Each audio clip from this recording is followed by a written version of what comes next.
Capítulo 43. Como el cadáver no portaba ninguna documentación, todavía no habían podido identificarlo. Marguerite se inclinó sobre él, apartando la manta con la que lo habían cubierto.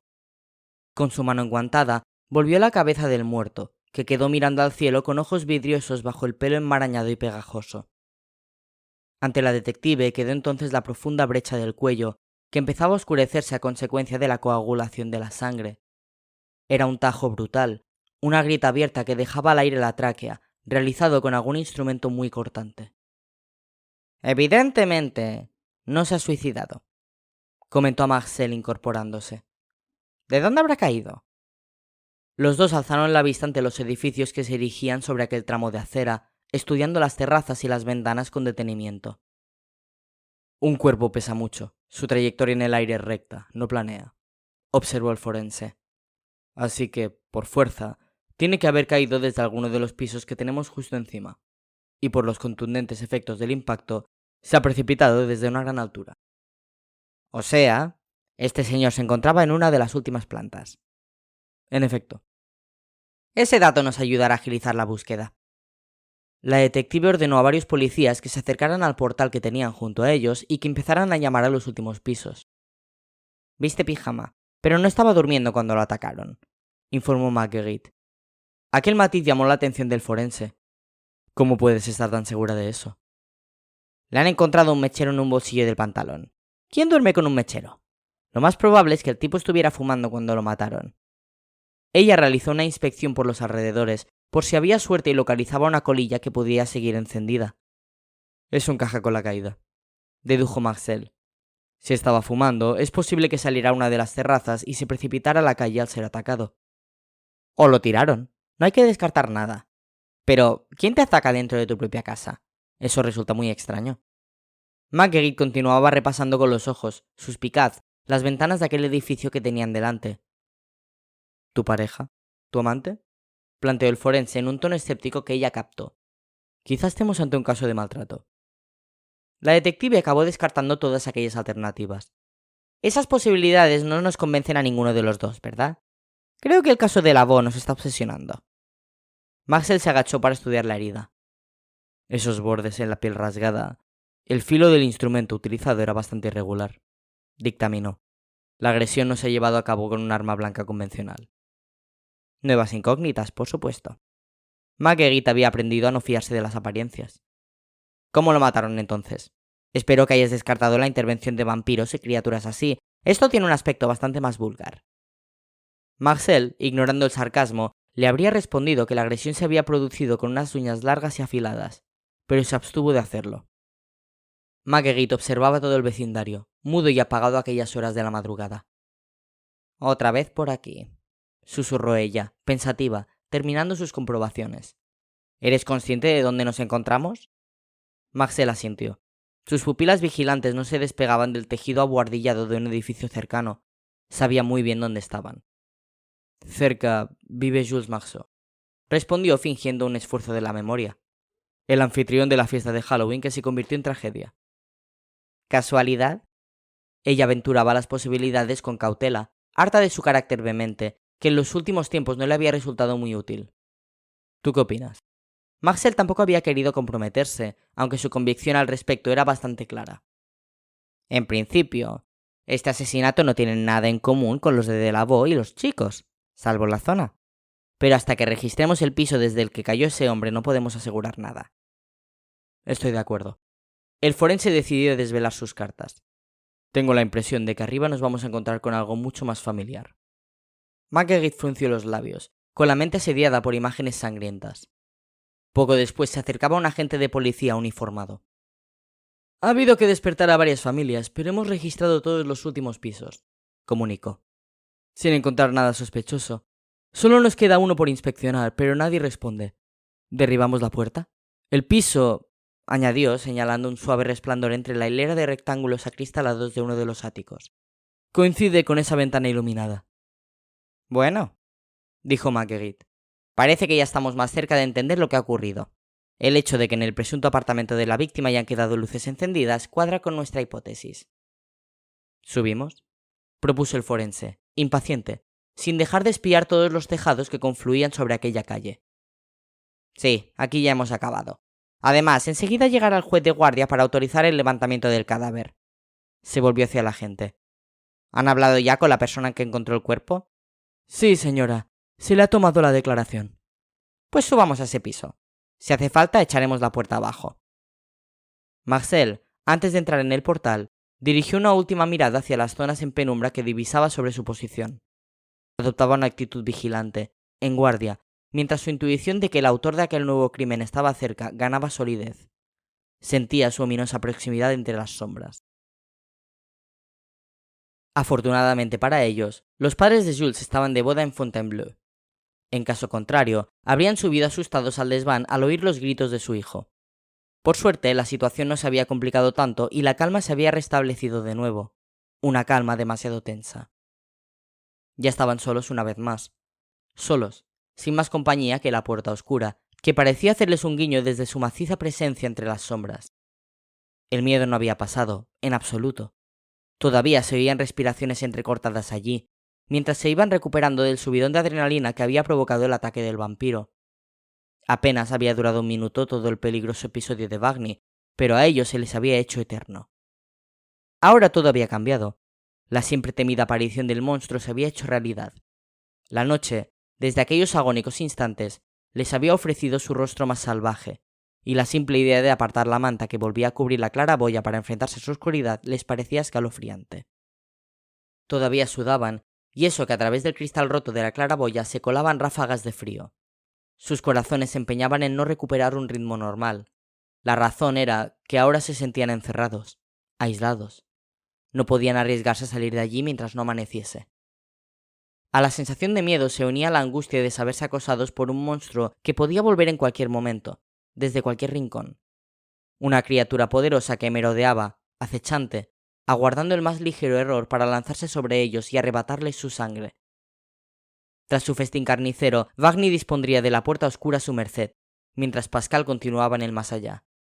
Semejante perspectiva, desoladora, les dio fuerzas, junto al hecho de que el vampiro no podía entrar sin ser invitado, un recuerdo que apaciguó sus ánimos. No podría llegar hasta ellos si tenían cuidado. Se imponía la prudencia hasta que llegase la luz. Jules paseaba entre los bultos de la buhardilla, masajeando su dolorido cuero cabelludo. Había salvado la vida de milagro gracias a los reflejos de Dominique, que con su maniobra había dado tiempo a Daphne a llegar hasta ellos para aumentar la resistencia. El chico miró la puerta oscura con cierto rencor. Aquel arco medieval le estaba permitiendo cumplir un sueño apasionante que, sin embargo, se iba transformando en una pesadilla que podía costarle muy cara. Todo tiene un precio, reflexionó. Daphne, tras comprobar con alivio que Jules tenía el cuello intacto, se derrumbó sobre su sillón. A pesar de su increíble energía, la edad le pasaba factura. Jules seguía moviéndose entre los objetos almacenados en aquel desván, oyendo el tímido murmullo de una conversación recién iniciada entre Dominique y la vidente, cuando notó la vibración de su móvil. Alguien lo llamaba. ¿Quién podía ser aquella hora? Jules parpadeó, bloqueado. El número que aparecía en su pantalla era el de Michel. Pascal cayó sobre un grupo de hombres muy sucios que aguardaban junto a una celda, cuchicheantes, con grilletes en las muñecas y los tobillos. Se precipitó desde atrás, por lo que aquellos individuos con apariencia de presos no pudieron ver que surgía de la nada, desde un acceso incoloro abierto en medio de aquella atmósfera cerrada con sabor a calabozo. Olía muy mal, a sudor, a sangre, a suciedad. Por el suelo correteaban, furtivas, algunas ratas. Beatrice llegó después, de una forma igualmente brusca, aunque, por supuesto, nadie se dio cuenta de ello. Invisible e inaudible. Cuando ella se levantó, todos los hombres encadenados se habían vuelto y observaban con extrañeza al recién llegado, que en realidad, con sus ropas medio quemadas y la cara sucia de hollín, no desentonaban aquel espacio lóbrego. El chico parecía un prisionero más, y su propio gesto nervioso añadía un detalle oportuno a aquella impresión. Ellos no miraban su aspecto, sino la daga de Pascal, que asomaba por debajo de su ropa hecha jirones. Un arma allí, en medio de tanta indefensión, tenía un valor incalculable. Implicaba una remota posibilidad de salvación, de fuga. Quizá por eso nadie había gritado, nadie había denunciado su presencia. De hecho, nadie había hablado todavía. Pascal y Beatrice tampoco. Permanecían aún en proceso de adaptación ante aquella nueva realidad, ubicándose, y los demás individuos estaban demasiado sorprendidos por aquella aparición como para emitir una sola palabra. También se respiraba mucho miedo. Pascal se fue girando para hacerse una idea aproximada del lugar. Paredes de piedra, iluminación con velas y antorchas, techos bajos abovedados, celdas. No había ventanas. «Estamos en unas mazmorras», susurró, volviéndose a Beatrice, lo que provocó que aquellos hombres que seguían sus movimientos con atención buscasen en vano a su invisible interlocutor. «En unas malditas mazmorras subterráneas». Alguno empezó a considerarlo como un demente. «Ya», respondía ella, asqueada ante aquel entorno sórdido. «No parece que hayamos avanzado mucho en el tiempo. Saca tu piedra y salgamos de aquí cuanto antes». Pascal estaba convencido de que no sería tan fácil, y acertaba. Justo en aquel instante llegaron varios guardias armados con espadas que empezaron a empujar a los prisioneros con brutalidad hacia uno de los calabozos. ¡Mira!, gritó uno, alarmado, al ver a Pascal. «¡Ese está suelto! ¡Iba armado!». Aquel dato cambió de un modo radical la actitud de los soldados, que se abalanzaron sobre Pascal espada en ristre. Pascal no se movió. Habría sido absurdo intentar cualquier cosa con tantos atacantes y en un lugar cerrado. Lo empujaron contra el suelo y le arrebataron la daga y la mochila. Beatrice gritó de rabia ante aquel abuso, pero el viajero le pidió con un gesto que no interviniera, como él mismo estaba haciendo ante aquella humillación. Cualquier error podía complicar aún más la situación. Ya habría tiempo para organizarse. Lo importante era salir con vida de aquella segunda celda de la colmena. Mientras lo sujetaban, trajeron a un preso que había intentado aprovechar el revuelo para huir por los pasadizos que conducían hacia el exterior. El hombre no había podido llegar muy lejos, sometido al rastre de las piernas encadenadas. Allí mismo, sin miramientos, lo ejecutaron, ensartándolo con una espada. Dos tipos uniformados se llevaron el cadáver a rastras, dejando un reguero de sangre que trajo a las voraces ratas. Estaba claro que aquella gente no se andaba con tonterías. Pascal comprobó que había acertado al optar por la sumisión. Temeroso, echó una mirada inquieta al hombre que sujetaba su escaso pero valioso equipaje, mientras Beatrice se mantenía a su lado para apoyarlo. Pascal reparó en cuánto significaba para él la compañía de la chica. No quiso imaginarse sin ella en aquella situación. Los guardianes, ajenos a la expresión de complicidad del chico, lo pusieron de pie mirándolo con recelo, como si el hecho de haber llegado hasta allí armado fuese síntoma de una gran peligrosidad que había que tener en cuenta. O incluso castigar, pensó asustado Pascal. Quizá por ello no lo pusieron en la misma celda que los demás cautivos, sino que se lo llevaron seguido por la miserable tropa de carceleros. El espíritu errante no se separó de él en ningún momento, aunque tuvo que esquivar, mantenía su solidez corpórea, a varios de aquellos guardias, excitados ante la novedad de un posible rebelde que diera juego a su tediosa existencia. La comitiva se detuvo entre pasadizos de una estrechez claustrofóbica. A Pascal le pusieron entonces los grilletes, enganchando sus piernas y sus brazos con pesadas piezas de metal medio oxidadas que le laceraban la piel, haciéndole daño. Las cosas se complicaban cada vez más, hasta el punto de que su preocupación por un supuesto contagio de peste pasó a un segundo plano. El chico se percató de que nadie le había preguntado nada. Allí los prisioneros perdían su condición de personas en cuanto eran trasladados a las mazmorras, convertidos, quizá, en carne de tortura. Pascal intuyó que la presunción de inocencia era un principio demasiado moderno para aquel momento histórico, así que la perspectiva no podía ser menos esperanzadora. ¿De qué estarían acusados todos aquellos hombres? Confió en que no fuera nada demasiado grave, pues era evidente que iba a correr la misma suerte que ellos, sino peor, por llamar la atención con su daga. El viajero suspiró. La incertidumbre sobre lo que iba a sucederle solo acrecentaba su ansiedad. En aquella nueva época en la que se encontraban, todo iba demasiado rápido. Pascal se sintió desnudo sin sus pertenencias. Desnudo y, lo que era peor, indefenso. ¿A dónde lo llevaban? ¿En qué año estamos?, preguntó uno de los carceleros, provocando en él una carcajada despreciativa. En el año del señor de 1502. ¿Es que ni siquiera sabéis eso? Pero Pascal ya no le hacía caso. Buscaba la figura esterilizada del espíritu errante. «Beatrice», susurró cuando la distinguió junto a él. «No pierdas de vista la mochila». El viajero era consciente de que, en aquellas circunstancias, el mineral transparente era mucho más valioso que la daga. Solo con su guía lograrían encontrar la siguiente puerta hexagonal, que debía conducirlos a la salida de la colmena de Cronos, cerca de Michel. De lo contrario, quedarían para siempre vagando por el tiempo, reviviendo 1000 pesadillas sin el consuelo de un desenlace definitivo. Su dedo índice presionó la tecla de descolgar antes de que su mente pudiera procesar lo que estaba sucediendo. Jules actuó sin pensar. Aquel inesperado acontecimiento, una llamada de Michelle, lo pilló tan fuera de juego que su cuerpo se adelantó a su cerebro en décimas de segundo. También una cierta búsqueda de protagonismo lo había impulsado a no decir todavía nada a Daphne ni a Dominique, que seguían hablando con voz queda, separados por muebles y bultos al otro extremo del desván. Jules quería ser el primero en transmitir la noticia y para eso necesitaba contestar aquella llamada. Tenía que hacerlo. Si hubiese reaccionado con más calma, habría caído en la cuenta de que Michelle nunca le habría llamado a él en primer lugar, sino a Pascal o a Dominique. Pero no lo hizo. Y contestó. ¿Sí? Soy Michelle. Pascal ha logrado rescatarme. ¿Dónde estáis?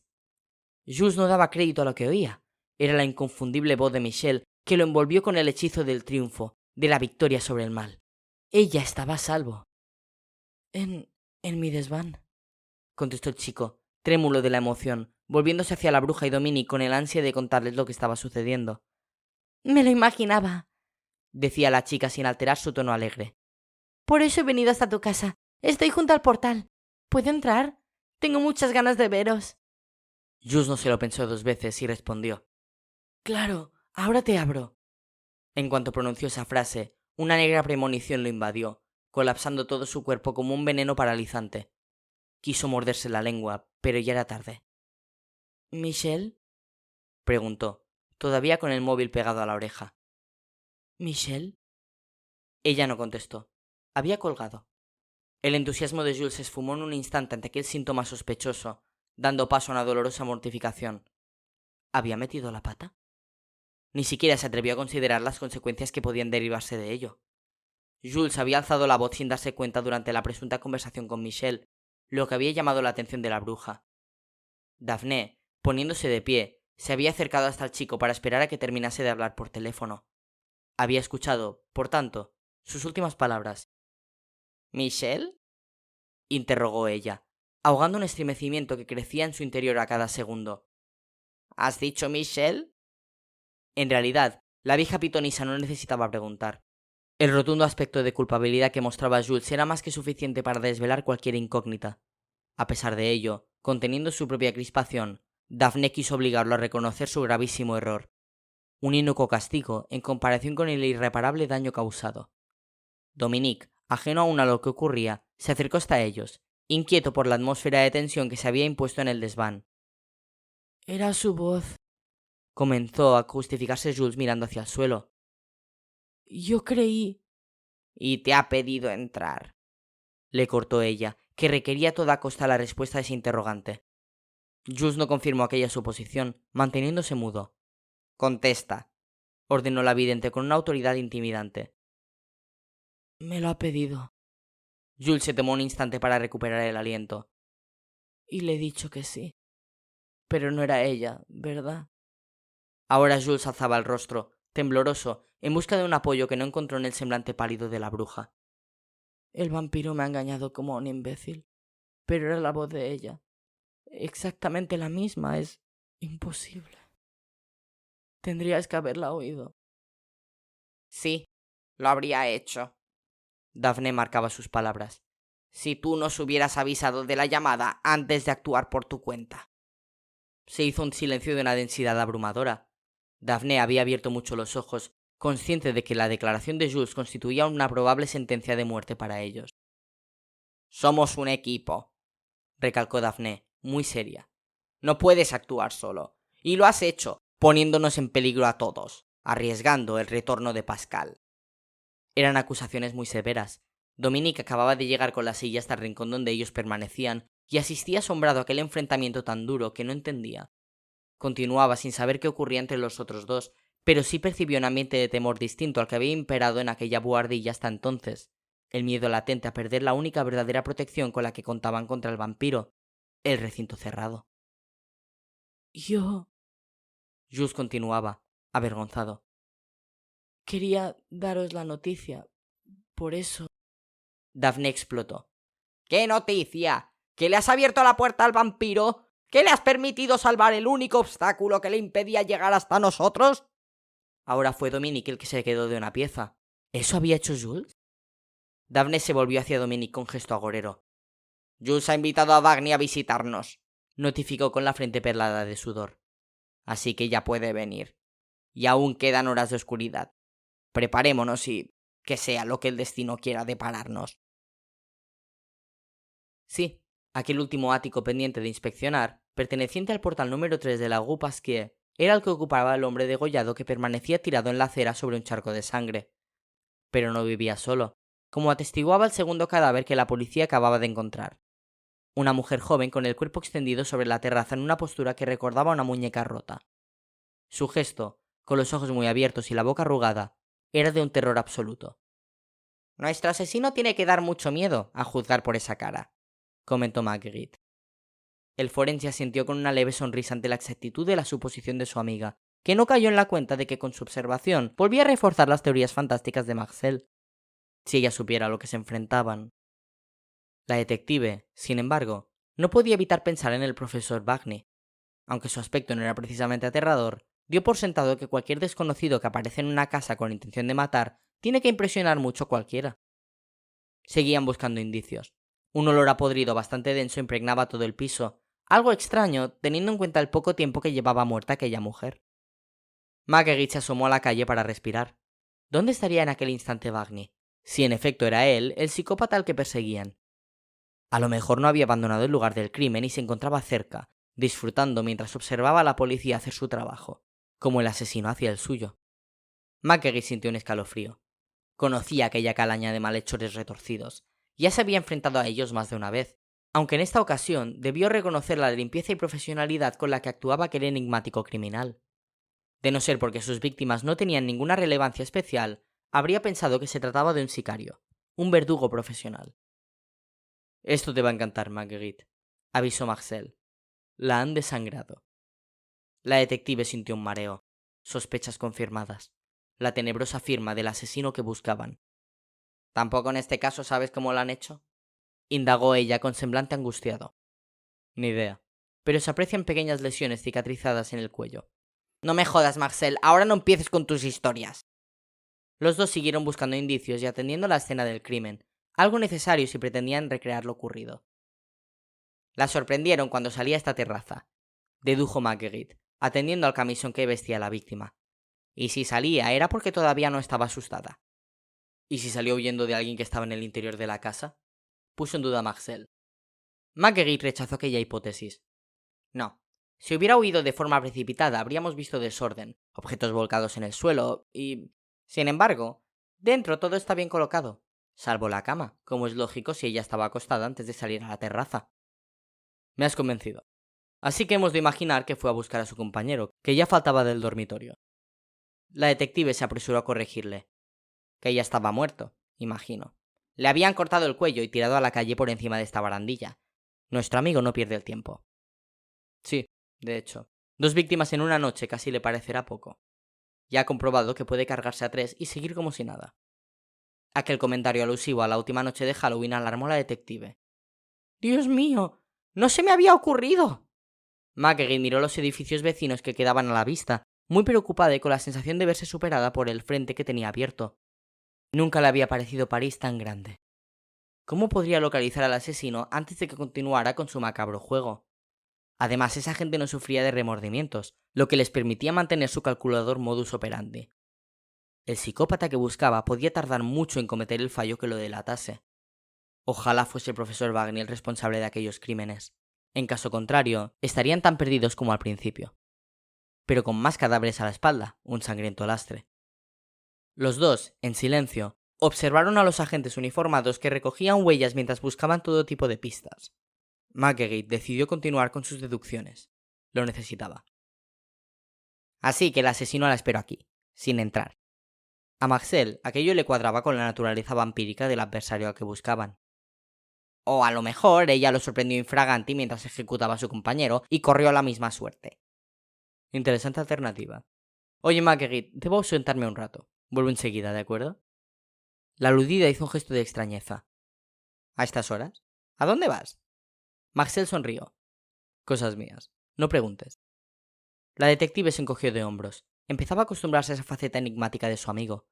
mientras el interés de Marcel por lo sobrenatural no interfiriese con su trabajo. Solo te pido que no tardes, dijo. Por favor. No lo haré. Marcel se dirigió con su bolsa al hombro hacia la puerta de aquel apartamento, ahora precintado por la policía. En el rellano se arremolinaban algunos vecinos de rostros somnolientos que, por supuesto, no se habían enterado del crimen cometido a escasos metros de sus hogares. Querían obtener información, pero ningún agente facilitaba detalles. El forense, mientras tanto, ya había alcanzado las escaleras cuando se detuvo antes de empezar a descender. Su semblante ausente disuadió a los vecinos de preguntarle nada. Parecía inmerso en unas reflexiones vitales. Y lo eran, al menos la ocurrencia que estaba tomando cuerpo en su cerebro. Quieto, Marcel no se decidía a bajar. En su mente acababa de gestarse una idea que podía resultar perfecta ahora que intuía próximo el encuentro con el asesino. Entró al piso de nuevo. «Marguerite», llamó desde el pasillo, aún antes de llegar hasta la habitación donde compañeros uniformados seguían recogiendo pruebas. La detective se asomó desde el vano de una puerta. «¿Aún sigues aquí?», rezongó ella. Marcel Laville dio unos pasos hasta situarse junto a la detective. «¿Podemos hablar en privado?», le propuso. Marguerite hizo un mohín de impaciencia. «¿Pero se puede saber qué te pasa?», se quejó. «Primero dices que te vas, ahora vuelves. Déjate de comportamientos raros, que esta noche es clave, lo presiento». «Ya lo creo que lo es», convino él. «Por eso quiero hablar contigo». Marguerite accedió, saliendo del cuarto donde trabajaban los demás compañeros. «Tú dirás», avisó. «Espero que no se trate de otra de tus teorías de ciencia ficción». Marcel hizo caso omiso de aquel último comentario. No había tiempo que perder. «¿Confías en mí?», le espetó a la detective. Marguerite resopló. «Supongo que sí, a pesar de todo. ¿No debería?». El forense continuó sin ceder a los rodeos. «¿Y si te dijera que sé dónde encontrar a nuestro asesino?». Marguerite lo miró a los ojos, valorando aquella oferta tan sugestiva como improbable. ¿Cómo podía Marcel haber obtenido una información así, cuando ella, a pesar de todos sus esfuerzos investigadores, solo había logrado encontrar a un simple sospechoso? «No hablas en serio», repuso ella, escéptica ante la importancia de lo que había en juego. Además, ¿a qué venía eso ahora? Si era cierto, ¿por qué no lo había dicho antes? Intuyó que no debía plantear aquel último interrogante, y no lo hizo. «¿Acaso me estoy riendo?», replicaba el forense, erguido frente a ella, sus rostros casi rozándose. Lo cierto era que Marcel Laville ofrecía un semblante muy serio, casi tenso. Los minutos transcurrían mientras en la mente de la detective se diluía la posibilidad de considerar las palabras de su amigo como un simple farol. Podía ser verdad. Marguerite tuvo que reconocer que su amigo no solía bromear con asuntos de trabajo. «Pongamos que te creo», aceptó ella, cada vez más nerviosa. «Ese asesino será humano, ¿no?». Marcel no alteró su gesto impenetrable. Marguerite se dio cuenta de que su amigo forense esperaba más de ella para confiarle algún sorprendente secreto. «De acuerdo», concedió, reprimiendo a duras penas su impaciencia. «¿Qué quieres de mí a cambio de la información?». El forense mantenía su actitud grave, pero dejó escapar una imperceptible sonrisa.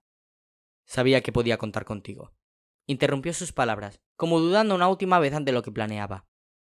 «Marguerite, necesito que no hagas preguntas, que estés dispuesta a esperar y que acudas a donde te diga en cuanto te llame por el móvil. Será peligroso». La detective estudió con detenimiento aquella proposición, sin apartar sus pupilas de las de Marcel. Aquel giro repentino no tenía mucho sentido, pero ¿qué tenía sentido en aquel caso? Además, Marcel enseñaba por fin su juego, confirmando la impresión que Marguerite guardaba de él desde hacía días. Su amigo y compañero le había ocultado información desde el principio. Ya habría tiempo, cuando todo acabara, de exigir explicaciones. En aquel momento, lo importante era detener al asesino en serie cuyo apetito no habrían saciado aquellos dos nuevos cadáveres. Ninguno de los dos pestañeaba siquiera. «¿Tú te vas ahora?», indagó la mujer. «Sí, ahora». «¿Y te vas solo? ¿Seguro que no quieres que te acompañe? Ya ha muerto bastante gente y ese tipo tiene que ser una bestia». Marcel estuvo de acuerdo con aquel último comentario, de un rigor absoluto. «Gracias, pero prefiero hacerlo así». «Ten mucho cuidado. No quiero perder a un amigo, aunque esté tan loco como tú». El forense sonrió. Aquella advertencia constituía toda una exhibición sentimental, tratándose de la impulsiva Marguerite. «Tengo que irme ya. Estaré cerca. Aguarda mi llamada». El forense rogó porque esa llamada se produjese. De no ser así, la detective se quedaría esperando noticias de alguien que ya había muerto. una nueva víctima del asesino. Marguerite, ajena a las inquietantes reflexiones del médico, asintió. Soy toda tuya. Sorpréndeme, Marcel. Él se marchó, pero los ojos inquisitivos de la detective lo siguieron hasta que las escaleras de la casa impidieron la visión. Marguerite se humedeció los labios, pensativa.